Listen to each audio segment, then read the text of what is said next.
నమస్తే VS99 news కి స్వాగతం.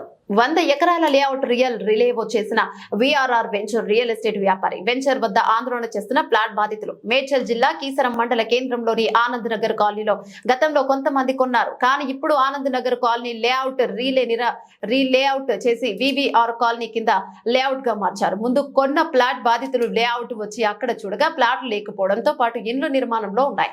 దీంతో అవ్వకైన ప్లాట్ బాధితులు సుమారు 100 ఎకరాల్లో చేసిన లేఅవుట్ లో 2000 మంది బాధితులు ఆందోళన చేస్తున్నారు. తమ ప్లాట్లు తమకు ఇచ్చి న్యాయం చేయాలని అధికారులను కోరుతున్నారు. What are the norms regulations మనం అప్పుడు ఏంటంటే ఆ రోజుల్లో ఎట్లా ఉండేదంటే రైతు దగ్గర నుంచి రైతు ఉండేవాడు కదా, ఆ రైతు దగ్గర వాడికి మొత్తం ఇచ్చేవాడు కదా. వాళ్ళు మేము చేసే పని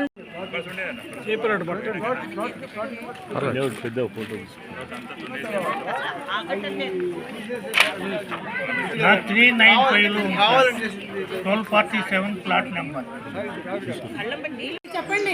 ఈ విషయాన్ని మాకు చూపించండి. ఇది ఇంకా మా చేతిలో ఉంది, ఫ్లాట్ మా చేతికి రాలేదు. ఇది ఒక గొలుసు తాకట్టు పెట్టి తీసుకున్నాం. ఎన్నో రకాల ప్రాబ్లమ్స్ అండి అందరూ కూడా. ఆ రోజు ఇప్పుడు మీకు చిన్నపిల్లలు, మీకు ఈ రోజు ఏ వస్తువైనా కొనుక్కోవాలంటే మీరు ఎంత సఫర్ అవుతారు, ఈఎంఐలు కట్టుకోవాలంటే. సేమ్ పొజిషన్ మాది కూడా అంతే కదా. బ్యాంక్ లెవెల్కి వెళ్తే చేతులు లేవు అప్పుడు ఇంత ఇది కూడా లేదు మాకు. అప్పుడు స్థలం కట్టుకుందాం కొనుక్కుందాం అంటే డెవలప్ అయ్యాక చేసుకుందాం అనుకుంటాం. ఎక్కడెక్కడో 200 అద్దెలకు ఉన్న వాళ్ళం ఏం చేయగలుగుతాం? అవి పిల్లల్ని చదివించుకుని సిటీలో ఉన్నామండి. పెద్దవాళ్ళు ఏంటంటే బంగారం అమ్మేస్తే పర్వాలేదు, నల్ల బంగారం అది ఉంటే మీకు ఎప్పటికైనా ఉపయోగపడుతుందని చెప్పారు. ఇగో ఈ how can he give, how can he make a way from my land into the HMDA? They have broken down my boundary walls. మాట్లాడటానికి వచ్చారన్నమాట. వాళ్ళు ఇవాళ meeting Let them produce the EC మమ్మల్ని గ్రామ పంచాయతీ on their name. ఇవాళ రమ్మని పిలిచారు. అంటే original గా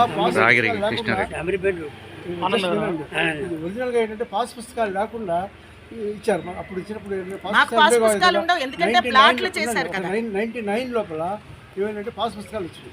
పాస్ పుస్తకాలు వచ్చి వీళ్ళు ఏంటంటే కొత్త పాస్ పుస్తకాలు పుట్టించుకుని అమ్మేశారు. మరి ఆ అమ్మటం వలన రిజిస్ట్రేషన్ జరిగింది, సెకండ్ రిజిస్ట్రేషన్ జరిగింది. జరిగేసేసి కోర్టు కేసు నడుస్తుంది అంటారు.